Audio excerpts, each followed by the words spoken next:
All right, it's the end of the session. I'm here with my buddy, and you can see he's blowing bubbles still. We sit. Remember, anytime you give me a treat, the treat should go in their mouth first. They should hear the command word immediately after the treat goes into their mouth. Okay, so basically this is his roadmap to success. I want to kind of summarize what we went over. So the first thing we talked about, now the Guardians here, I should say, have watched a lot of my videos. So there are a lot of things we were able to speed through. And before I really summarize what we went through, I want to go over one other issue that the dog has. One of the Guardians likes taking him to work. And at work, there is a ding that happens every time the door opens. And sometimes he comes up and he charges the door and he wants to know who's going there. Well, that ding is probably associated with the presence of someone around, because dogs look through association, repetition, and good timing. You have 3 seconds to correct a reward. So every time I hear a ding at the door, somebody new is going to come through the door. And this is an environment that I'm not super comfortable with, so I might be a little bit more on guard. So we can use a little counter conditioning here to make this into a positive thing. So what I would do is first of all, I would have the Guardians record the ding on their phone. And just trying to think, now I'm going back to my career as a music, in the music business.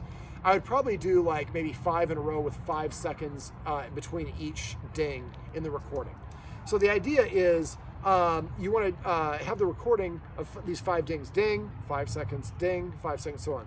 So basically what we want to do is, I do counter conditioning a little bit different. So if you're watching this saying he's doing it wrong, I do it this way intentionally. So what I would do is, so I would give him a treat and then ding it. Then I would give him a treat and ding it. So the treat is coming first, and after the treat, he hears the ding. Now the fidelity of this is going to be a little different, and so he is not going to, it won't be the same thing as real world, but that's fine. We want to teach in a kind of a progressive level. So the idea is I do it about 4 or 5 times, maybe the first round, you do 5 of them in a row, ding, treat, ding, treat, ding, treat. Then you play the recording again, but this time it's ding. Oh, you know what? I had this completely wrong. So when you first do it, you're going to give the treat and then play the ding. So you do that about 2 or 3 times, and that's the part that is quote-unquote wrong for counter conditioning. So I want to do that because I don't want to, and you probably don't even have to do that with the recording, but if you're at work doing this, the ding is going to cause him to run to the door. So I want to distract him by giving the treat first and then have him stay there. You could use technically a leash for this, but I usually just lower the volume of it instead. So what I would do is do that for, treat, ding. So maybe count out the recording so you know it's every 5 seconds. So you give him a treat and press play. Ding. 1, 2, 3, 4. Treat, ding. So he hears 4 or 5 dings, but the treat's in his mouth first. Then after you would play it the second time, then it would be what I just got to say. Ding, treat. Ding, treat. Ding, treat. And if he's reactive or runs around, lower the volume.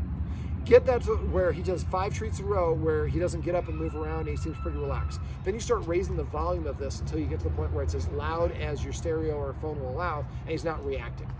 So now we've counter conditioned him that the ding at the door means I'm about to get a treat. Well, we can take this even farther. We can, if we have a dog bed at the work facility, what I would do is separately, if I would do this, I just got done doing. Then what I would do is I would show him, let's say the dog bed's right here and I want to teach him to go to the dog bed with the ding. So what I would do is I'd have the recording of the ding, and so I show him I have a treat, throw it on the dog bed.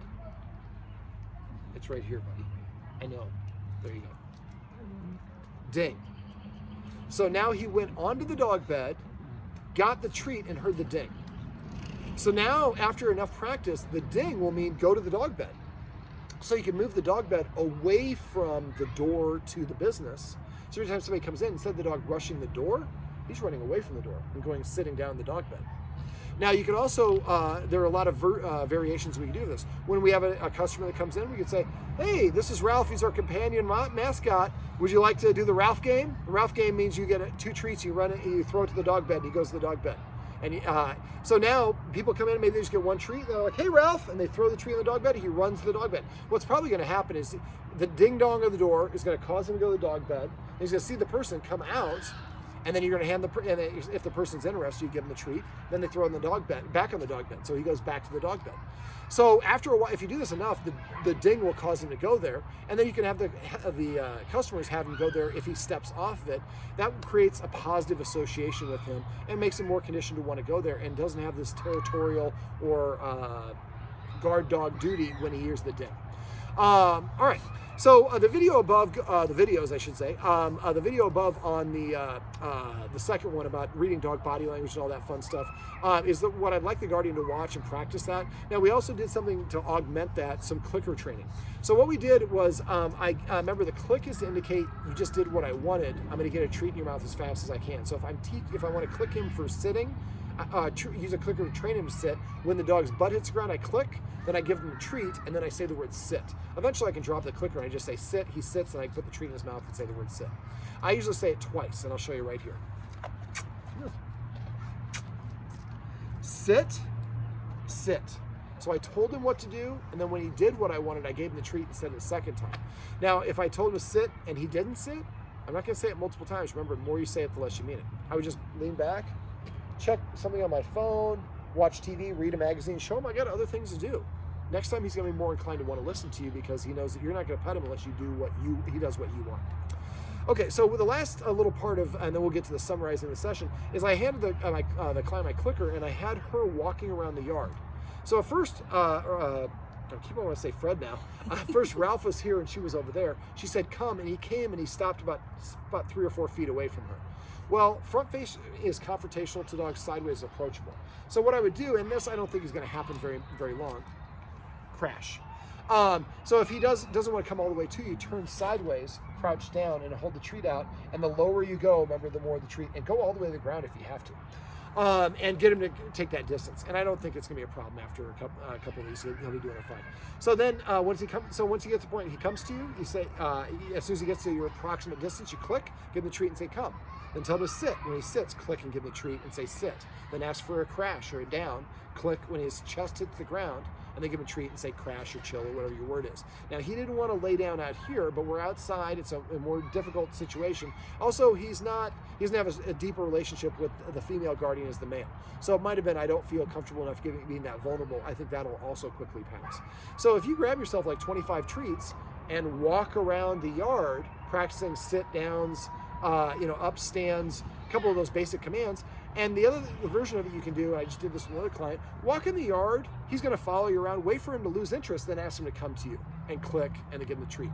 One last little thing, because the guardians are trying to grow some new grass, and Fred likes to, I keep on saying it, so Ralph likes to go over there. So what you could do is just sit over here, wait for Ralph to go over there, and then when Ralph starts going that direction, come up with a specific, you could just say come, I guess, and he comes to you, click, and give him the treat. So what you're doing is practicing having him come here. Right now he goes over there, and the guardians, when I first got here, were like, Ralph, no, good attention, bad attention, the same thing. So if I want the human's attention, just go walk in the new grass, and they'll come over or they'll correct me.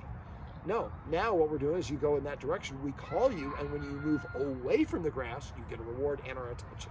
So now he's more motivated to want to move away as opposed to going towards him. No, I can't hear you. This is just for you guys anyway, so It's not a big deal. All right, so let me see, what else so that's basically kind of the extra stuff. Now, if you have questions on any of this stuff or anything else, please let me know. If I don't hear from you, I assume everything's going great, so let me know if you have questions. So basically, boy, that's a lot of drool. You didn't like that. Remember, the kissing sound is your affirmation. That was a great sit. And I can keep his attention here with the treat. Now, you see he's starting to wane. So if I pull it away and he starts looking away, then I can go closer to him and get him. There you go. So now I'm not saying to keep him out here forever, but a lot of having dogs is distracting. That is a little bit, hey buddy, you sat on a little something, I wasn't getting squirrely. But that sound caught him by surprise. I think he has a little cortisol in his blood, and that can come from a lack of rules and the dog just being in a new environment. It's cortisol, it's a stress hormone. It helps us in certain situations, but it puts us on edge. And so if sounds and that continue being a problem after about a month, let me know. Maybe we can come back and do a follow-up session, maybe do a trade one in terms of the guardians here do something that I need help with, and maybe we can trade services. And I can show you how to do a counter conditioning exercise so he doesn't react to certain sounds like the motorcycle and things like that. Okay, so we talked about, what else did we talk about? We started off by talking about exercise. He's a bulldog. He doesn't need a tremendous amount of exercise. He gets a walk every day, but he's getting about a half an hour walk. Now, it's beautiful weather here in Nebraska right now, but it's not going to be the case in about a month. It's going to be hot, muggy and hot and humid. And so short-snouted dogs don't do very well in a humid weather. It's harder for them to breathe. And also, bulldogs are just not big endurance dogs. So you might want to shorten your walk, and it's better to have more frequent bouts of exercise for dogs than one long walk, where 3 10-minute walks would be better than one 30-minute walk. Dog exercise is best done every about 2 to 4 hours, and you can also set them up for success. Before we're going to do anything at the work, maybe he gets exercise first. Then he gets to rest for 10 minutes. Always gets 10 minutes of rest after exercise before we go to the next thing. So now he goes to work, and we're doing the bell thing. Well, he doesn't have as much energy in him because we took it out, and he's going to be much more interested in listening. This is why we have recess at school for kids. They can't listen. Well, go outside and play dodgeball, try to kill your classmates. All right, now come in and listen about civics. Well, we don't teach civics anymore, but you get the idea. Okay, come. All right, other forms of exercise. Well, one of them, for the walks are great. Let him sniff as much as you want. Remember that he burns more energy on a walk by sniffing than he does from walking. So what I do is I walk one direction for whatever half the length of time I have. At the other, once we get to a halfway point, I cross the street, so we have fresh sniffs on the way back. We also went over the doggy Stairmaster. You can also place in, I would just Google scent games. There's a whole bunch of different versions. But maybe it's just like hiding a treat behind the leg of the couch and 5 other places. And every time you say hunt, every time he looks up, you say hunt. So now that becomes a game. So there's 5 treats in here. I got to use my nose to find him. That distracts him, gives him something to do. The doggy Stairmaster is throwing those treats up and down the stairs. Remember, throw the treat, he runs down the stairs and licks it up with an empty stomach for all exercise. Goes to the bottom of the stairs. When he licks up, say Jamaica, and then show him you have another treat. He runs to the top of the stairs, give him another one, and call it like Canada or Denver or something like that. So now we have assigned a command word to go down the stairs and one to go up the stairs. Count each down up as 1 rep. And the first time you do it with an empty stomach, keep doing it until he's like, you're crazy. I've been down there 13 times, which is probably going to be a lot for a dog like him. It's not worth it anymore. Crash. And so now we can burn off that excess energy very quickly. If it's too hot and humid to walk, we can do it inside. But make sure he gets those walks, especially that sniffing is very stimulating and relaxing for him. All right, we could also feed him out of an Omega Paw treat ball. Make sure if you order one of those on Amazon, get the large one. It's about the size of a softball. Make sure when you're supervising when he's done, because a bulldog and pitties and certain bully breeds, once it's empty, they're going to rip it open to see what's broken. So once it's empty, you have to shake like one of the last 2 treats out and then put it up so he doesn't constantly get into it. Snuffle mat is the floor mat that looks like tassels. About the gray one that you'll find on Amazon. The first one is about $35. It's one I like because you can run it in the dishwasher. You put his kibble in there. That makes eating slower process and almost makes eating like a walk. Let me see what else. I'd like the Guardian, the female Guardian, to actually feed him by hand for about a week or two, maybe a week and a half, 10 days, 2 weeks before you switch over. So order that stuff. Maybe by the time you get them from Amazon, that'd be a good time to switch. The Omega Paw treat ball is a nice way to distract him. That's something you can do when you have guests or people come over. And it'll just take a little bit longer for him to eat. There's other toys and things you can feed him out of. The Snuffle Mat's one of the easiest ones. It works very well because it's easy, but it's something they repeat a lot. Now, he doesn't have a lot of toys, and some dogs, if they weren't around a lot of enrichment, we call toys part of enrichment. But if they weren't around a lot of toys, sometimes they don't develop that habit in the first place. But there are probably some toys that he does like. So I'm going to go through a couple of the ones that I like. I love getting dogs water buffalo horns. Make sure it's pretty solid. If he's splintering it, it's too thin. It probably will outlast Ralph. I would also give him an antler. If you get the antler that's split down the axis of the antler, sometimes that's more appealing. If he doesn't like the antler right away, give it to another dog, let him have it for a week or two, and then bring it back. Sometimes that'll help. Nylabones come in different shapes and sizes and flavors. So get different ones. I have one that's like letter Y. I have one that looks like a Tyrannosaurus. I have a circular one. I have one that looks like a forearm. People think it's a sex toy. I've got all these weird ones. But having a variety, just like video games for us, we get tired playing them. We need a different video game, different level. Dog toys, kind of the same thing. Dogs should probably have about 20 toys. And so what I'd recommend, the Guardians don't have that many. I would order a couple of bones, a water buffalo horn, a couple of, get about 5 or 6 Nylabones of different shapes and sizes and colors and flavors, a couple tug toys, and just go to Amazon or Chewy, the cheapest place to get them, and then give him one each day. And he should find it like on his dog bed. Wow, it's a pretty awesome place to go. Every time I turn around, there's a new toy here. And if he doesn't like it, pick him up all the toys, put them in a basket at the end of the day. Sometimes he will learn to play with one. Another thing you do for exercise and toys is playing fetch. Now, when I play fetch, I say the word fetch 3 times. As I throw the objects, I say fetch. When the dog picks the object up, I say fetch, and then I hold the treat out, and I wait for the dog to drop it, and then I put the treat in their mouth and say the word fetch.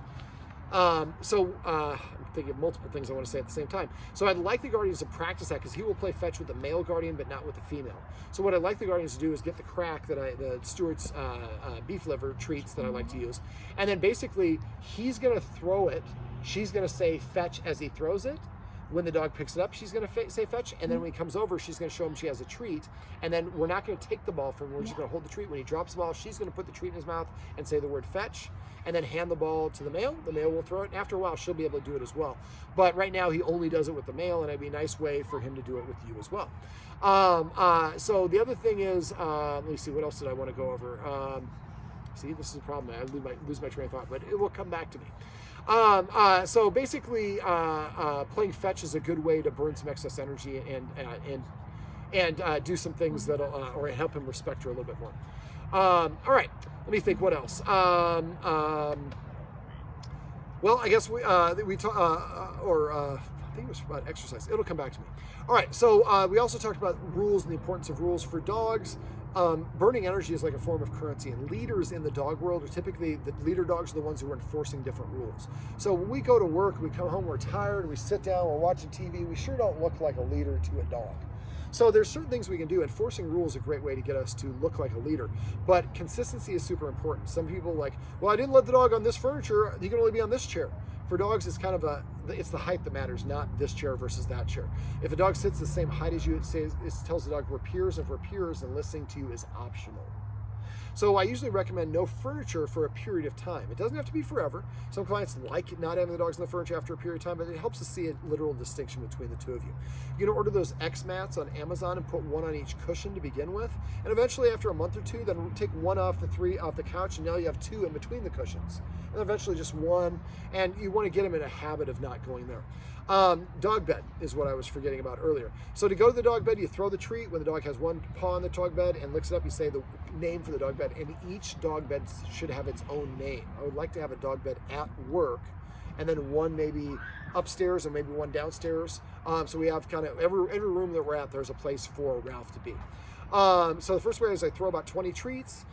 Throw a treat, let him get it. When he steps off, I throw another treat. Do this back for about 20 times. Then I wait for him to get distracted, and I leave a treat there and don't say anything, and wait for him to find it on his own and say the word of the command word to go there. I can also put him as sit or an LAY, call him over, put him as sit, and give him that treat and say Jamaica or whatever the word is. And then after a while, he'll start kind of going there and checking it out on his own. Now when he goes there to see if there are any treats, then we throw a treat. Now it rains treats when I come here, and I hear the word Jamaica or whatever the word is each time. After a while, that'll make the dog, you can say Jamaica, the dog will run over there, then you give them the treats. And if you don't have any treats, you're watching TV, goes there, just say the word Jamaica. Doesn't have to be with that's not as impactful, but it does help. So for the, let me see. Next thing we talked about, other rules, sit at the door. So you go to the door, tell the dog to sit once. If it doesn't sit within 3 seconds, sit down nearby and wait for 1 minute.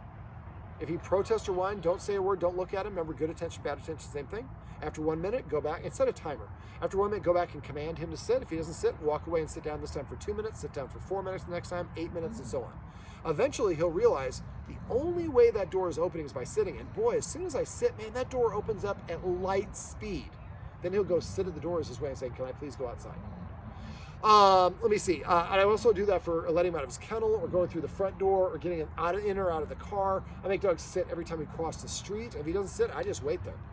Waiting the dog out. Remember, one of the dirty secrets of dog behavior, you have to always outlast the dog.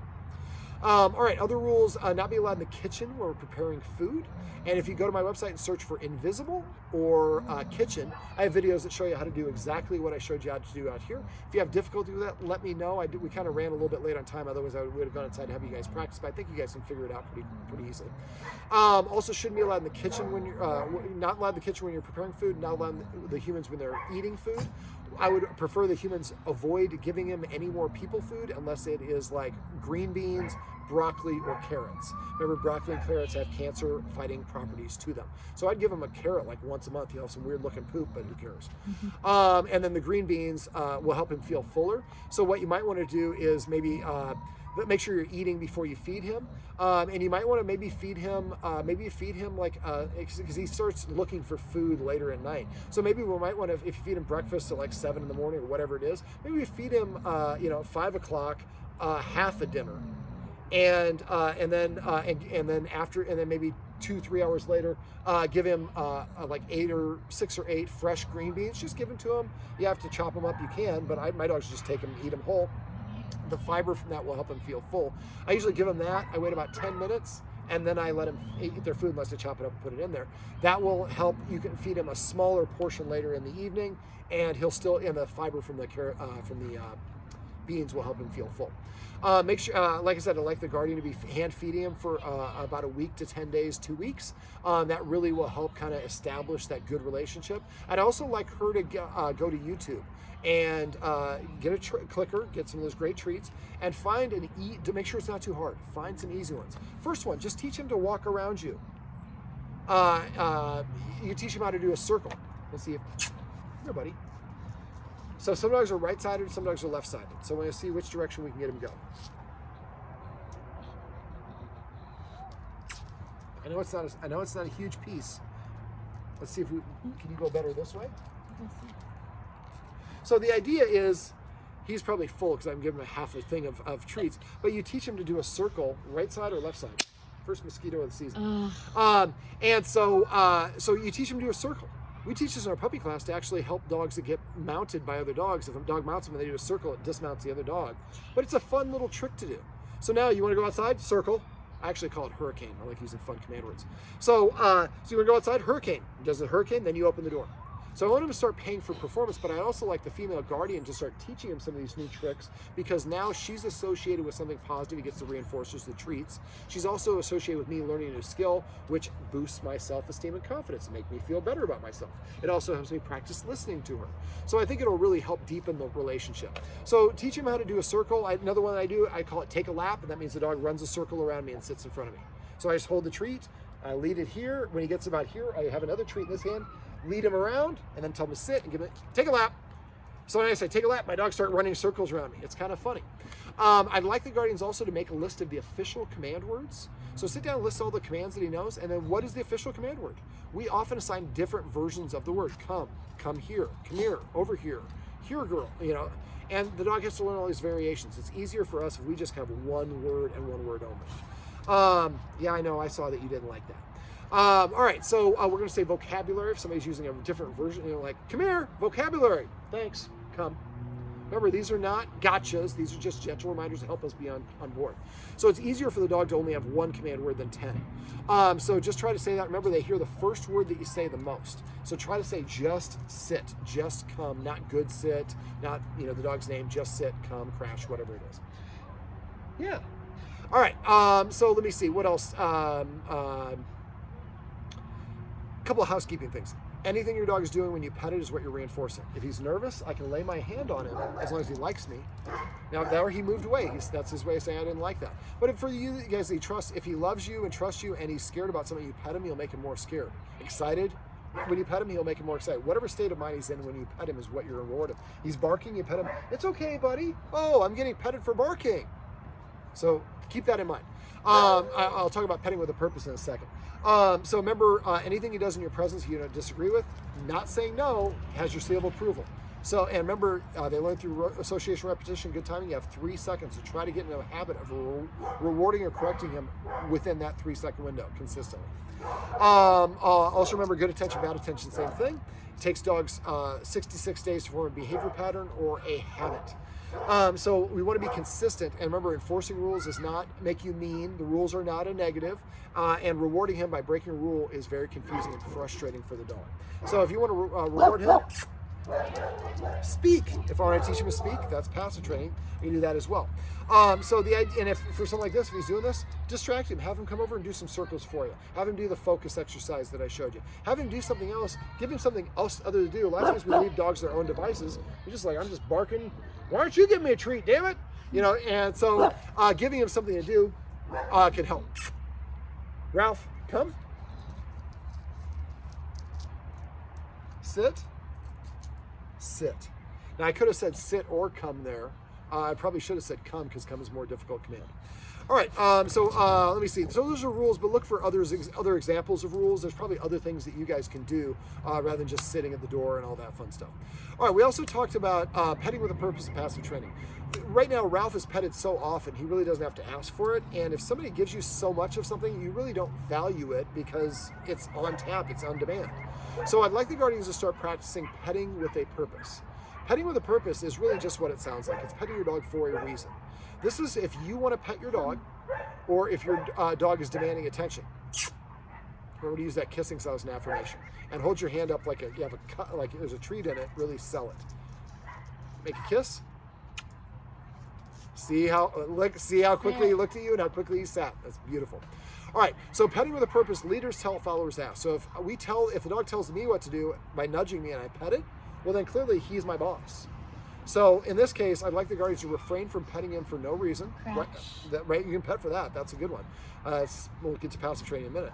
But so if he comes up to me and just staring at me, I tell him to sit. If he sits, I pet him under his chin or anywhere but up here. Don't pet here. You can pet anywhere else. But all things are equal. Try to pet him under his chin.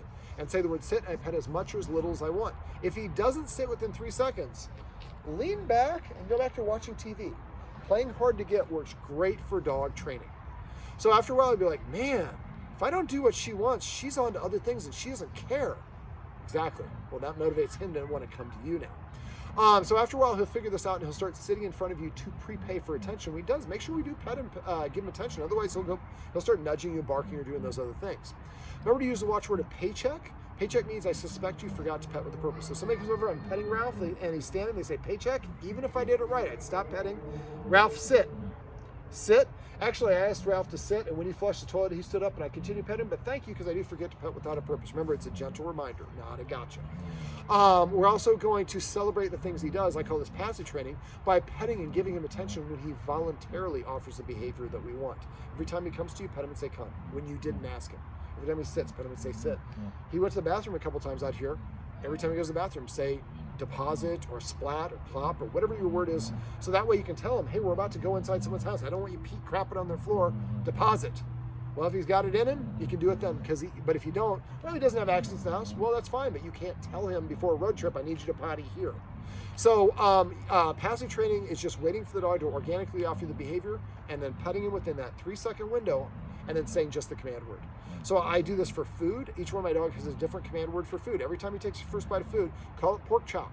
So after a while, pork chop is his command word to eat. It'll take about 3 or 4 months.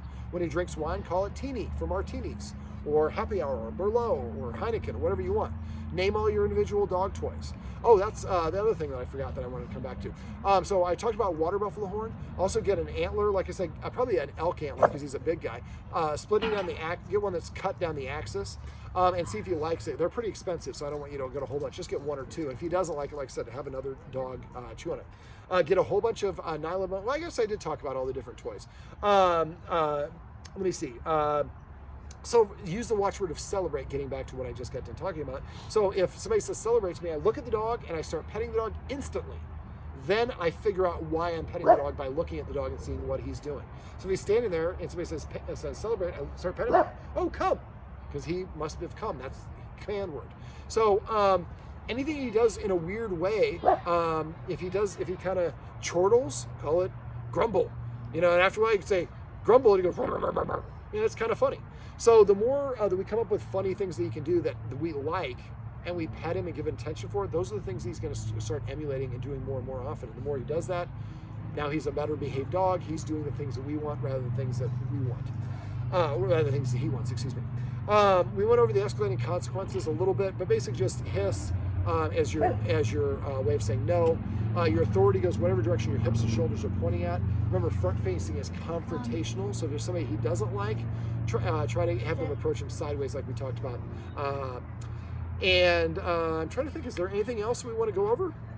No, that's all I can think of. All right. I don't know how you remembered everything we went over. Ralph. See, the secret is I do it all the time. Ralph, come here. See, that's a good version. I said, come here. Vocabulary. Ralph, come. I want to turn you around so I can see you. You can come on the carpet. Ralph, sit. Can you see him in the shot? No. Ralph, come Barely. here, buddy. Sit. Look at this handsome fella. Here's Ralph. And this is Ralph's roadmap to success. Remember, everything you do trains your dog. Only sometimes you mean it.